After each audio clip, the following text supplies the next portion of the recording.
வாழ்க வளமுடன். எல்லாருக்கும் வணக்கங்க. எல்லாரும் நலமாக இருக்கீங்களா நண்பர்களே? இந்த பதிவில் நம்ம பார்க்கக்கூடியது தனுசு ராசியில் பிறந்த நண்பர்களுடைய வாழ்க்கையிலையும் வாழ்வாதாரத்திலையும் வரக்கூடிய பங்குனி மாதத்தில் இந்த பிரபஞ்சம் எந்த மாதிரியான மாற்றங்களை தரப்போகுதுன்றது பற்றி தானுங்க முழுமையாக பார்க்க போகிறோம் ஆதாரபூர்வமாக. பங்குனி மாதம் அப்படின்றது சோபகிருது வருடத்துடைய கடைசி மாதம். அப்போ பங்குனி மாதம் 1ஆம் தேதி குருவாரம் சொல்லக்கூடிய வியாழக்கிழமை பரணி நட்சத்திரத்தில் 3வது பாதத்தில் 20 டிகிரி மேச ராசி கும்ப லக்னத்தில் தான் இந்த மாதம் பிறக்கப்படுது. மாதம் பிறக்கப்படக்கூடிய தருணத்தை நாம் ஏன் இந்த அளவுக்கு துல்லியமாக எடுத்துட்டோம்னா, ஒரு ஜோதிடம் ஒரு ஜாதகம் சொல்லணும், ஒரு பலன் சொல்லணும்னா, ஒருத்தருக்கு ஒரு இண்டிவிஜுவல் பர்சனுக்கு பலன் சொல்லணும்னா அவருடைய பிறந்த தேதி நேர காலங்கள் அவசியம். அப்போ மாத பலன்கள் நம்ம சொல்கிறோம்னா அந்த மாதம் பிறக்கப்படக்கூடிய தருணம் ரொம்ப ரொம்ப அவசியம். மாதம் பிறக்கப்படக்கூடியது சுக்கிர பகவானுடைய திசையில், பரணி நட்சத்திரம்னா சுக்கிரனுடைய திசையில். மாதத்துக்கு திசை கொடுத்த அந்த சுக்கிர பகவான்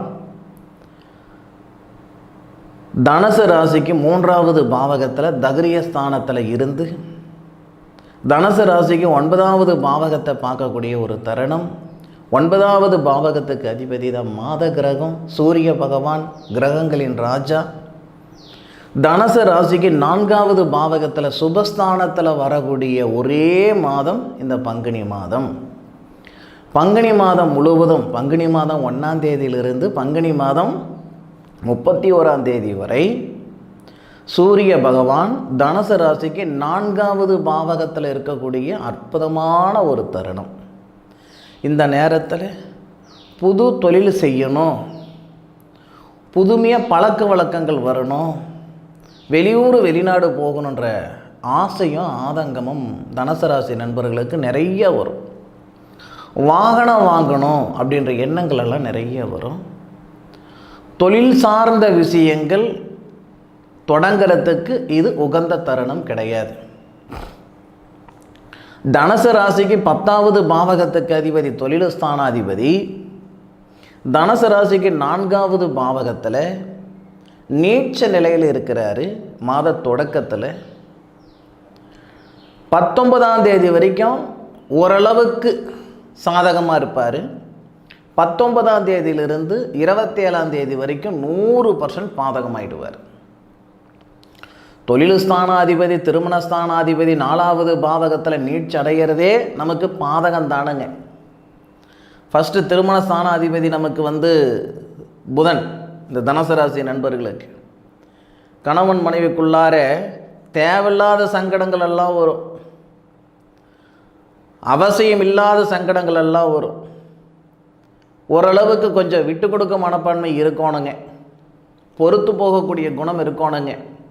ஏன்னா வரக்கூடிய பங்குனி மாதம் அதுவும் 19 தேதியிலிருந்து 27ஆம் தேதி வரைக்கும் 100% மன வாழ்க்கைக்கும் மன வாழ்க்கையில் இருக்கக்கூடிய அந்த கணவன் மனைவிக்கும் தொழில் ஸ்தானத்துக்கும் கொஞ்சம் சங்கடங்கள் ஏற்படுத்தும்.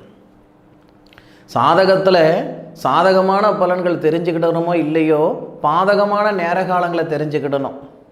அப்போது பாதகமான நேர காலங்களை மட்டும் தெரிஞ்சுக்கிட்டோம்னா பாதகமான சூழ்நிலை எப்படியா இருந்தாலும் அதை நம்ம சமாளிக்கக்கூடிய ஒரு திறமை வந்துடும். பங்குனி மாதம் 1ஆம் தேதியிலிருந்து 19ஆம் தேதி வரைக்கும் ஓரளவுக்கு பரவாயில்லையாக இருக்கும் இந்த தனுசு ராசி நண்பர்களுக்கு. இருக்கிற வேலையை அப்படியே செய்துக்கிட்டு வாங்க.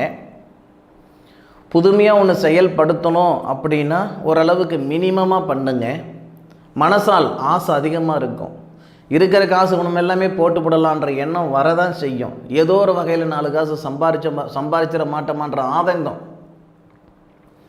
அப்போது இந்த நேர காலங்கள் ஷேர் மார்க்கெட்டில் 10 ரூபாய் போடுறேனுங்க வேண்டாங்க, அடுத்தவங்களுக்கு காசு பணம் வட்டிக்கு கொடுக்குறேனுங்க வேண்டாங்க, நம்ம வீட்டு பணத்தை வச்சுக்கிட்டு கம்முன்னு உட்காந்துக்கிட்டு இருந்தோம்னா நமக்கு தொந்தரவு இல்லை.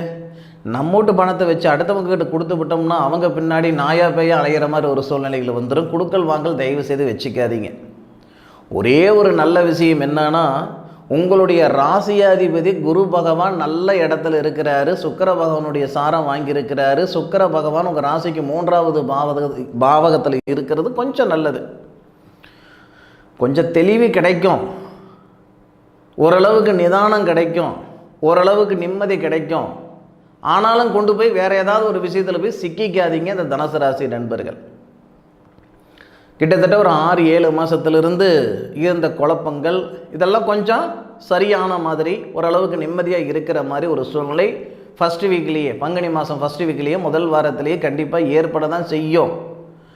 பொறுமையாக இருங்க, நிதானமாக இருங்க. ஒரு செயல் செய்கிறதா இருந்தால் 9 முறை யோசனை பண்ணுங்க. தொழில் ஸ்தானாதிபதி பலவீனம் அடைய போகிறாரு. பங்குனி மாதம் 19ஆம் தேதியிலிருந்து பங்குனி மாதம் 27ஆம் தேதி வரை கிட்டத்தட்ட ஒரு 8 நாள்.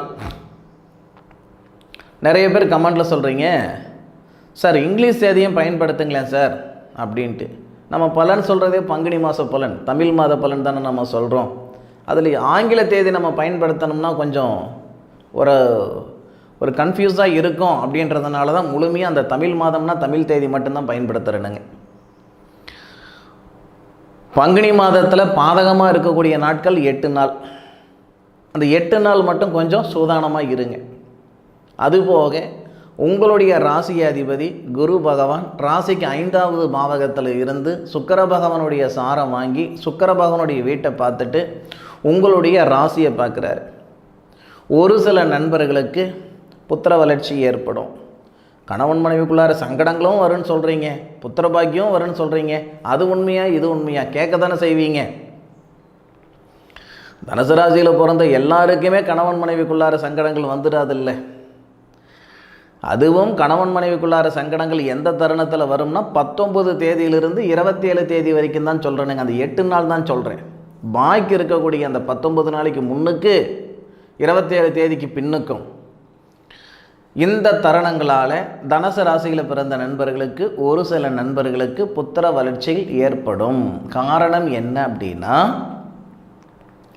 புத்திர ஸ்தானாதிபதி பூர்வீக ஸ்தானாதிபதின்னு சொல்லக்கூடிய செவ்வாய் உங்கள் ராசிக்கு 2வது பாவகத்தில் 2 நாள் இருந்து புத்திரகாரகன் அப்படின்னு சொல்லக்கூடிய குரு பகவானை புத்திரஸ்தானம் அப்படின்னு சொல்லக்கூடிய மேச ராசியை உச்சத்தில் இருக்கக்கூடிய புத்திரஸ்தானாதிபதி பார்க்குறாரு. அது ஒரு வகையில் நமக்கு நல்லது ஏற்படுத்தும் 2ஆம் தேதி வரை. அதுபோக 2 தேதிக்கு மேற்கொண்டு அதே புத்திரஸ்தானாதிபதி 12வது பாவகத்துக்கு அதிபதி ருணரோக சத்ருஸ்தானாதிபதி இடத்தை பார்க்குறார். அதாவது 12வது பாவகத்துக்கு அதிபதின்றது செவ்வாய், ஐன சுகஸ்தானாதிபதி விரயஸ்தானாதிபதி 6வது பாவகத்தை பார்க்கும் பொழுது தனுசு ராசியில் பிறந்த ஆண்களுக்கும் சரி பெண்களுக்கும் சரி உடல் உபாதைகள் சரியாகும். பங்குனி மாதம் 2ஆம் தேதியிலிருந்து பங்குனி மாதம் 31ஆம் தேதி வரையே உடம்பில் இருக்கிற தொந்தரவுகள் சரியாகிறதுக்கான நேர காலங்கள் கொடுத்துரும் இந்த பிரபஞ்சம். என்னதான் விஞ்ஞானம் அறிவியல் ஆராய்ச்சி மருத்துவம் அதிகரிச்சிருந்தாலும் உங்களுடைய கிரக அமைப்புகள் சாதகமாக இருந்தால் மட்டுமே எந்த ஒரு மருந்தாக இருந்தாலும் சரி எந்த ஒரு இதுவாக இருந்தாலும் சரி நமக்கு பயனுள்ளதாக இருக்கும். நம்ம கிரகம் மட்டும் மோசமாக இருக்குதுன்னு வச்சுக்கோங்க, எப்பேற்பட்ட ஒரு மருந்து மாத்திரை கொடுத்தாலும் நம்ம உடம்பு ஏற்றுக்கிடாது. நிறைய பேர் நடைமுறைகளை பார்த்துருப்பீங்க, என்னவோ நேரம்னே தெரியல, நாங்கள் எது கொடுத்தாலும் சரியாக மாட்டேங்குது அப்படின்னு சொல்கிறதெல்லாம் நம்ம கேள்விப்பட்டிருக்கிறோம், கேட்டிருக்கிறோம். இந்த நேர காலங்கள் மனசார சொல்கிறேன், உடல் உபாதைகள் சரியாகிறதுக்குண்டான நேரமாக இருக்கும். 2வது பாவகத்துக்கு அதிபதி 3வது பாவகத்தில் தனஸ்தானாதிபதினு சொல்லக்கூடிய சனி பகவான் 3வது பாவகத்தில் சுக்கிரனுடன் லாபஸ்தானாதிபதியுடன் விரயஸ்தானாதிபதியுடன் சேர்றாரு. வாங்கின பணத்தை கட்டுறதுக்கு உண்டான வாய்ப்புகளும் கொடுத்துரும். சார் கொடுத்த பணம் வரலையே சார், நம்ம கொடுத்த பணம் வருது வரல அது அப்பாற்பட்ட விஷயம். ஆனால் வாங்கின பணத்தை கட்டுறதுக்கான நேர காலங்கள் இருக்கணும் இல்லையா? தொழில் அதிகப்படுத்தக்கூடாதுன்னு சொல்லிட்டேனுங்க. புதுமையாக ஏதாவது வாங்கிறதுல யோசனை பண்ணுங்கன்னு சொன்னேனுங்க. வண்டி வாகனம் வாங்கிறதுல கொஞ்சம் யோசனை பண்ணுங்கன்னு சொன்னேன்.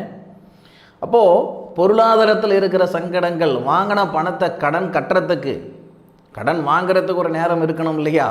இல்லை, கடன் வாங்கிறதுக்கு ஒரு நேரம் இருக்குதா, வாங்கின கடனை கட்டுறதுக்கு ஒரு நேரம் இருக்கணும் இல்லையா?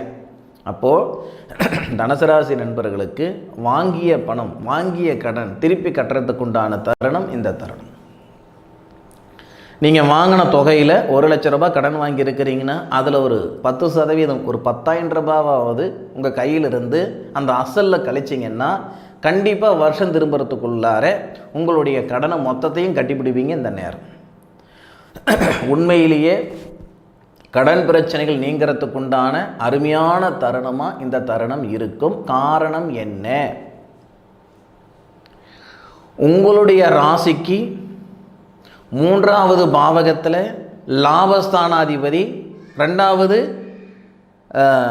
விரயஸ்தானாதிபதின்னு சொல்லக்கூடிய அந்த செவ்வாவும் சுக்கிரனும் ஏறி உங்களுடைய ராசிக்கு 9வது பாவகத்தை சுக்கிரனுடைய பார்வையும் சனி பகவானுடைய பார்வையும் படும். சுக்கிரனுடைய வீட்டை குரு பகவானுடைய பார்வை பார்ப்பார். இந்த அமைப்புகளால் வாங்கிய பணம் கட்டுறதுக்கு உண்டான நேர காலங்களாக இந்த தருணம் அமையும். அதுபோக 4வது பாவகத்தில் இருக்கக்கூடிய சூரிய பகவான் மனைவி வகையில், தனுசு ராசி நண்பர்களுடைய மனைவி வகையில் சந்தோஷ நிம்மதி, பொருளாதாரத்தில் இருக்கிற சங்கடம் சரியாகிறது, அல்லது மனைவிக்கு வேலை வாய்ப்பு ஏற்படுறது, அல்லது மனைவியாக சொத்து பத்து வர்றது, இந்த மாதிரி ஒரு நல்ல விஷயங்கள் எல்லாம் வந்து சேர்றதுக்கு வாய்ப்புகள் உண்டு. சில பேர் தனுசு ராசி நண்பர்கள் மனைவி வகையில் ஒரு சொத்து பத்து அது வில்லங்கம், ப்ராப்ளம், பிரச்சனைகள் இப்படியெல்லாம் சந்திச்சுக்கிட்டு இருக்கிற நண்பர்கள் இருக்க தான் செய்கிறீங்க. அப்பேற்பட்ட நண்பர்களுக்கு அந்த வழக்கு பிரச்சனை இந்த தருணத்தில் சரியாகும். அதுபோக 4வது பாவகத்தில் புதன், ராகு, சூரியன், இந்த இடத்துல யோகம் இருக்க தான் செய்யுது. புதன் ஆதித்ய யோகம், தொழில் ஸ்தானாதிபதினு சொல்லக்கூடிய புதன் சூரிய பகவானோட சேர்ந்து புதனாதித்ய யோகமாக இருக்க தான் செய்கிறார். அப்போது இருக்கிற தொழிலில் ஒரு 4 காசு வருமானம் வர்றதுக்கு வாய்ப்பு இருக்குது. மீண்டும் அதிலேயே போட வேண்டாம், வாங்கி உங்கள் கடனை கட்டுங்க. வாகனம் இருக்கிறது புதுப்பிச்சு வச்சுக்கோங்க, சரி பார்த்து வச்சுக்கோங்க, பழுது பார்த்து வச்சுக்கோங்க. புதுசாக மாற்றுற அவசியம் தயவு செய்து வேண்டாம். 5வது பாவகத்துக்கு அதிபதி நமக்கு 2வது பாவகத்தில் இருப்பார், பிறகு 3வது பாவகத்தில் போவார்னு சொன்னனுங்க. குழந்தை பாக்கியம் ஏற்படும். 6வது பாவகத்துக்கு அதிபதி சுக்கிரன் நமக்கு 3வது பாவகத்தில் இருக்கிறார். 6க்குடையவன் 3லிருந்து 9வது பாவகத்தை பார்க்குறாரு. 6வது பாவகத்தை நமக்கு செவ்வாவுடைய பார்வைப்படும். உடல் உபாதைகள் சரியாகும். படித்த பிள்ளைகளுக்கு, ஏன்னா படித்த மாணவ செல்வங்களுக்கு, படித்த நண்பர்களுக்கு புதன சூரியனும் சேருவது, அதுவும் 4வது பாவகத்தில் இருக்கிறது, 10வது பாவகத்தை பார்க்குறது திடீர் அதிர்ஷ்டம். எதிர்பாராத விஷயம் சேர்றதுக்கு வாய்ப்பு இருக்குது. 4 வருஷமாக இந்த வேலைக்கு முயற்சி பண்ணிக்கிட்டு இருக்கிறேன் சார், எனக்கு இது வரைக்கும் நடக்கலை. இந்த தருணத்தில் நிச்சயம் அந்த வேலை சேர்றதுக்கு வாய்ப்பு இருக்குது. சரிங்களா? அப்போது தனுசு ராசி நண்பர்களுக்கு தன யோகம் தரக்கூடிய தருணமாக கண்டிப்பாக இந்த தருணம் வரும்ன்றதில் எந்த விதமான ஒரு மாற்று கருத்தும் கிடையாது. பங்குனி மாதம் மீன மாதம் சொல்லுவாங்க. சூரிய பகவான் முதல் ஒரு 4 நாள் குரு பகவானுடைய சாரம் வாங்குவார், நல்லாவே இருக்கும். பிறகு சனி பகவானுடைய சாரம் வாங்குவார். விதிகாரகன் அப்படின்னு சொல்லக்கூடிய சனி பகவான் விதிகாரகனுடைய நட்சத்திரத்தில் சூரிய பகவான் செயல்படும் பொழுது சூரிய பகவானுடைய வீட்டை விதிகாரகனாகப்பட்ட சனி பகவான் பார்ப்பார். இப்போவும் நல்லா இருக்கும். முதல் 4 நாள் நல்லா இருக்கும், பிறகு 14 நாள் நல்லா இருக்கும். கிட்டத்தட்ட 18 தேதி வரை, ஏன் 19 தேதி வரைக்குமே இந்த தனுசு ராசி நண்பர்களுக்கு சாதகமாக தான் இருக்கும். சாதகமாக ஓஹோன்னு சொல்ல முடியாது, ஓரளவுக்கு ஒரு 70-80% நல்லா இருக்கும். 19 தேதியிலிருந்து 27 தேதி வரைக்கும் தான் பாதகம். 27 தேதிக்கு மேற்கொண்டு சாதகமாக இருக்கும். 28, 29, 30, 31 4 நாள், முதல் 4 நாள் சூப்பராக இருக்கும். பிறகு கடைசியாக 4 நாள் ரொம்ப அருமையாக இருக்கும். அது கூட அதுக்கிடையில் வரக்கூடிய அந்த 14 நாள் ஓரளவுக்கு பரவாயில்ல, 8 நாள் ரொம்ப மோசமாக இருக்கும். சரிங்களா? மற்றபடி தனுசு ராசி நண்பர்களுக்கு சாதகமான பலன் கொடுக்கறது அதிகமாக இருக்குது. பாதகமான பலன்கள் வந்தாலும் அது சமாளிக்கக்கூடிய ஒரு ஆற்றல், திறமை, தெம்பும் தைரியமும் நிச்சயம் இந்த பிரபஞ்சம் கொடுக்கும். இருக்கிற நிலைமையிலேருந்து மேலே போகலைனாலும் பரவாயில்ல, யாரையும் கேட்க போகிறதில்ல. இருக்கிற நிலைமையிலேருந்து கீழே போயிட்டோம்னா ரொம்ப தப்பாகிடும், அசிங்கமாகி போயிடும். எந்த ஒரு சூழ்நிலையிலையும் கீழே போகாமல் பார்த்துக்கிறது புத்திசாலித்தனம். என்னுடைய காணொலியை முழுமையாக பார்த்தமைக்கு மனமார்ந்த நன்றிகளை சொல்லிக்கிட்டு உங்களிடமிருந்து விடைபெறுவது உங்கள் வீட்டு ஜோதிட நண்பனான மா காளிதாஸ் மணிகண்டன். திருச்சிற்றம்பலம். வாழ்க வையகம், வாழ்க வளமுடன்.